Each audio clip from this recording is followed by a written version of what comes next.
안녕하세요. 주영호 목사입니다. 지난 한 주간도 잘 지내셨지요? 오늘도 저희들이 계속해서 요한계시록 6장에 나와 있는 말씀을 살펴보는 시간을 갖도록 하겠습니다. 오늘은 특별히 우리 주님께서 다섯째 인을 떼실 때와 여섯째 인을 떼실 때 어떠한 일이 일어나는가 하는 것에 대한 말씀을 저희들이 해석하고 살펴보도록 하겠습니다.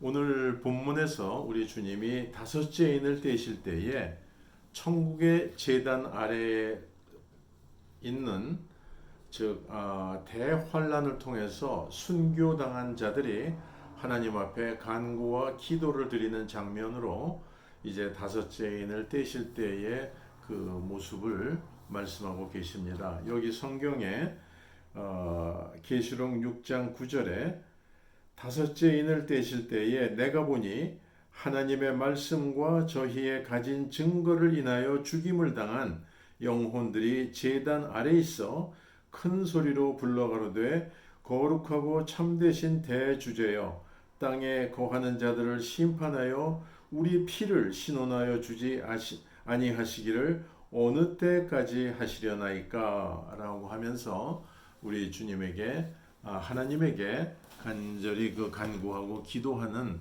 그 모습이 다섯째 인을 떼실 때에 일어나고 있다라고 말씀을 합니다. 이들은 성도가 휴거를 당한 이후에 이 세상에 남아있던 자들 가운데 하나님의 말씀과 진리의 영혼의 눈이 떠진 성도들입니다. 이에 대한 주님이 감람산에서 이미 예언하셨던 말씀이 있습니다. 마태복음 24장 8절에서 13절의 말씀을 보면은 이 모든 것이 재난의 시작이니라. 그때에 사람들이 너희를 환난에 넘겨 주겠으며 너희를 죽이리니 너희가 내 이름을 위하여 모든 민족에게 미움을 받으리라. 그때에 많은 사람이 시험에 빠져 서로 잡아주고 서로 미워하겠으며 불법이 성함으로 많은 사람의 사랑이 식어지리라. 그러나 끝까지 견디는 자는 구원을 얻으리라 라고 감람산에서 우리 예수님께서 말씀을 하셨습니다. 이 사실은 적그리스도가 이 세상을 통치하는 그러한 때에도 영적 대각성 운동이 이 땅에서 일어남을 보여주는 것입니다. 또한 순교당한 자들이 천국의 제단 아래에서 간구하고 있다라는 이 사실은 죽음 이후에 영혼이 가는 영혼의 상태를 보여주는 것이기도 합니다. 즉 그들은 죽음을 당한 영혼들이지만은 우리 하나님의 보좌 앞에 있는 제단 아래에서 우리 주님이 희생당하시고 구원하셨던 구원의 제단 아래에서 그 하나님 앞에 기도하고 간구하는 모습을 본다면 영혼이 살아있는 천국에서 살아있는 이 사실을 저희가 볼 수 있습니다. 여기에 대해서 우리 주님께서 일찍이 요한복음 14장 1절 이하에 하신 말씀이 바로 이것과 연결되는 것입니다. 우리 주님 말씀하시기를 너희는 마음에 근심하지 말라. 하나님을 믿으니 또 나를 믿으라. 내 아버지 집에 거할 곳이 많도다. 그렇지 않으면 너희에게 일렀으리라. 내가 너희를 위하여 처소를 예비하러 가노니 가서 너희를 위하여 처소를 예비하면 내가 다시 와서 너희를 내게로 영접하여 나 있는 곳에 너희도 있게 하리라 라고 하시면서 우리 주님의 재림하심에 대한 이 분명한 약속을 십자가에 돌아가시기 전에 제자들에게 하신 그 말씀입니다. 그래서 우리의 영혼은 이렇게 육신적인 죽음 이후에도 이제 영혼이 살아있는 이 사실을 본다면 영원한 우리 영혼의 생명이 있는 그 상태가 어디에 있어야 하는 것은 너무나 당연한 것이죠. 그래서 제단 아래에 있다라는 본문의 말씀은 십자가에 희생당하신 예수 그리스도의 구원의 날개 아래에 그들이 있다라는 것을 의미합니다. 즉 의로움을 입은 상태를 보여주는 것이죠. 이것이 제단 아래에 있다라는 이 말씀의 의미입니다. 성경은 몇 가지의 입음에 대하여 말씀해주고 있죠. 첫째는 아담과 하와가 에덴 동산에서 쫓겨날 때 그들은 죄를 짓고 난 다음에 자신들이 벌거벗은 것을 깨닫고 부끄러워서 무화과 잎을 엮어서 부끄러움을 가린 일이 이제 성경에 나와 있습니다. 무화과 잎으로 부끄러움을 가렸고 그 후에 그들이 에덴 동산에서 쫓겨날 때에 가죽옷을 입었습니다. 즉 짐승의 첫 희생을 의미하며 예수 그리스도의 희생을 이제 죽으심을 예표하는 것이라고 우리가 알고 있죠. 그 다음에 예수 그리스도의 보혈을 덧입는 것입니다. 즉 완전한 의로움을 덧입는 것을 이제 의미하고 있죠.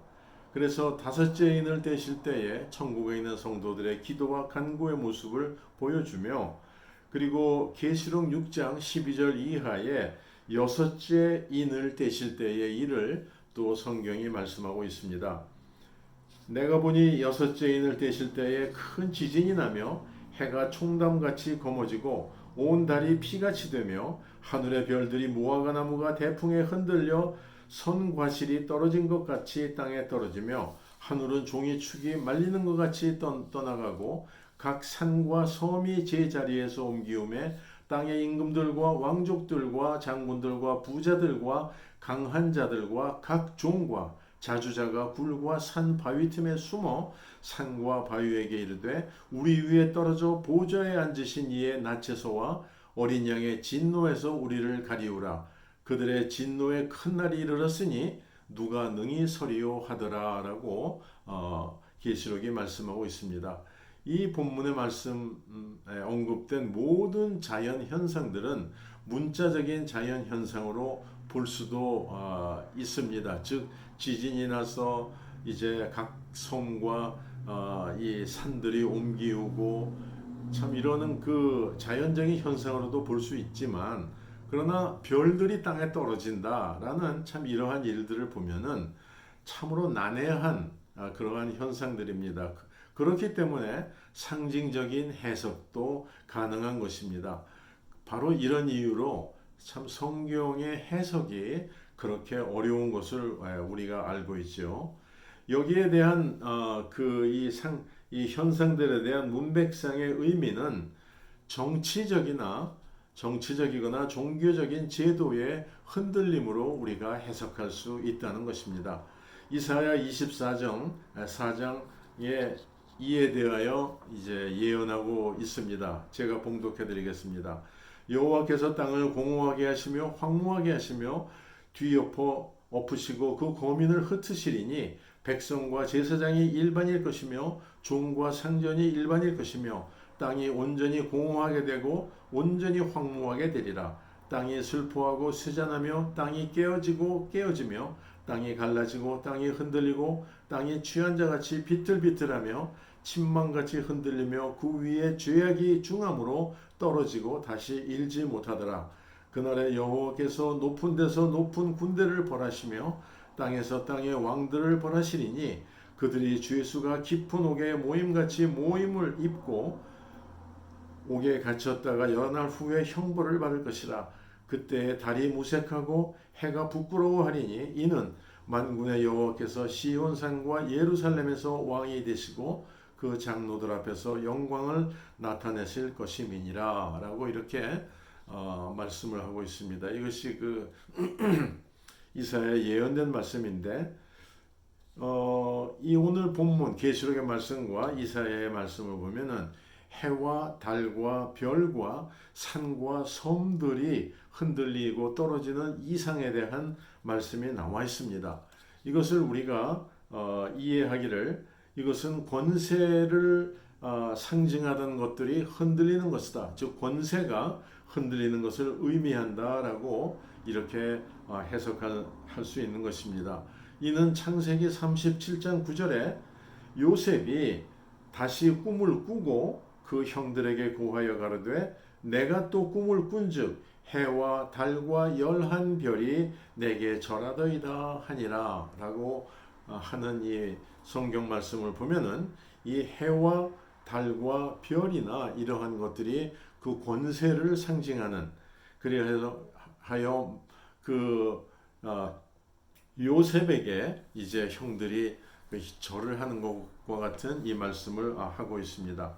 해는 낮을 다스리는 권세고 달과 별은 이제 밤을 다스리는 권세라고 이렇게 이해를 하지요. 그러므로 권세들에 의하여 억제되고 있던 죄와 악이 풀려서 온 세상에 퍼짐을 의미합니다. 오늘날도 법의 체제가 약하여지면 범죄가 기다렸다는 듯이 퍼져나가는 것을 우리가 알고 있습니다.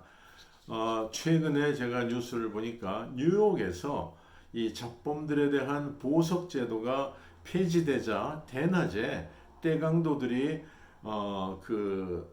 이 옷가게들이나 이런 가게들을 쳐들어와서 경비원들이 보는 앞에서 유유하게 산더미 같은 물건들을 도둑질해서 나가는 것을 본 적이 있습니다. 그게 바로 법원에서 이 보석 제도를 이제 잡범들에게 폐기하였다는 이 사실 때문에 그렇습니다.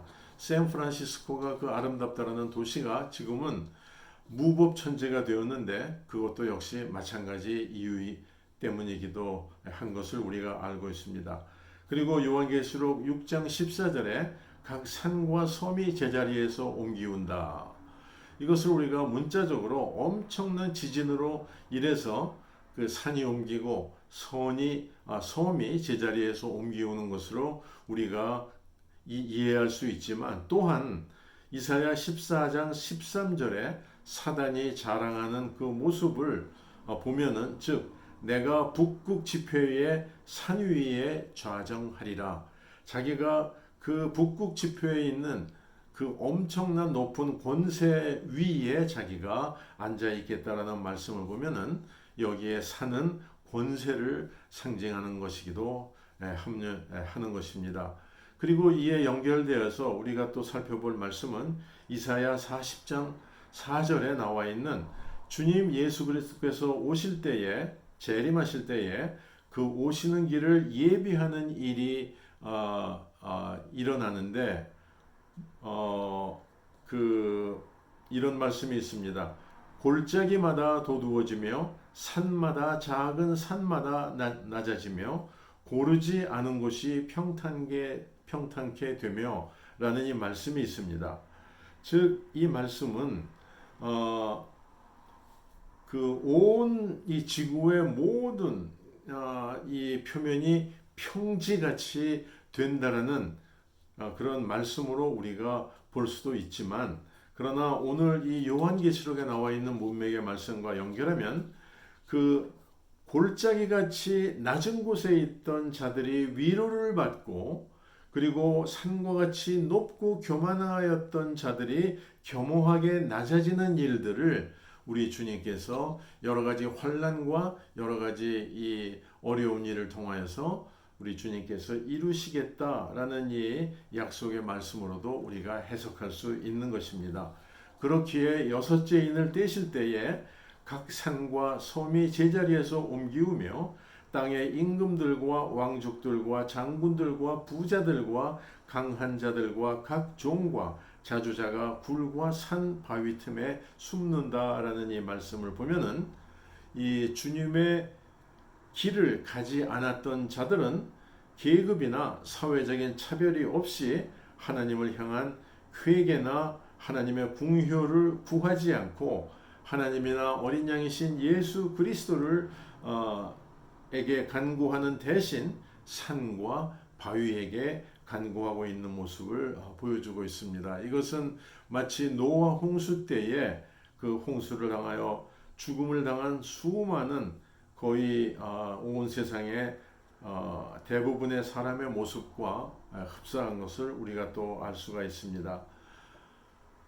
참 성경이 해석하기가 이렇게 어렵지요. 그래서 제가 항상 주장하는 것은 성경은 우선 문자적인 그대로 이 말씀을 보고 이해하려고 하지만, 그러나 이것이 하늘의 모든 별들이 떨어지고 하는 이러한 엄청난 일은 우리가 인간적으로 해석이 난해하기 때문에 이것은 그 현상이 주는 그 상징적인 의미, 영적인 의미로 우리가 이것을 살펴봐야 한다는 것이 제가 항상 갖고 있는 말씀 해석의 그 핵심입니다. 이러한 어려움과 대환란의 때는 마치 22년 전에 Y2K라고 기억하시죠? 즉 1999년에서 2000년으로 넘어가는 시점에 지구의 종말이 온다는 어리석은 자의 그러한 말에 지구의 거의 대부분의 사람들이 속아 넘어가서 재앙을 피해 산과 들로 도망하려던 모습을 저희가 경험하였고 또 아직도 기억하고 있습니다. 뭐 럭키 산맥으로 있는 대로 도망간다, 어디로 간다, 뭐 이러한 그런 사람들이 많이 있었죠. 이러한 현상에 대해서 오늘 우리 주님이 다섯째, 여섯째 인을 떼실 때에 일어남을 말씀해 주고 있습니다. 다음 시간에는 이스라엘의 남은 자들과 이방인에게 우리 주님께서 구원의 인치심에 대한 말씀을 저희들이 14만 4천에 대한 이러한 그 숫자와 함께 살펴보도록 하겠습니다. 그러면 다음 시간에 다음 주에 저희들이 다시 뵙겠습니다. 안녕히 계십시오. 감사합니다. 주님의 은혜가 늘 함께 하시기를 축원드립니다.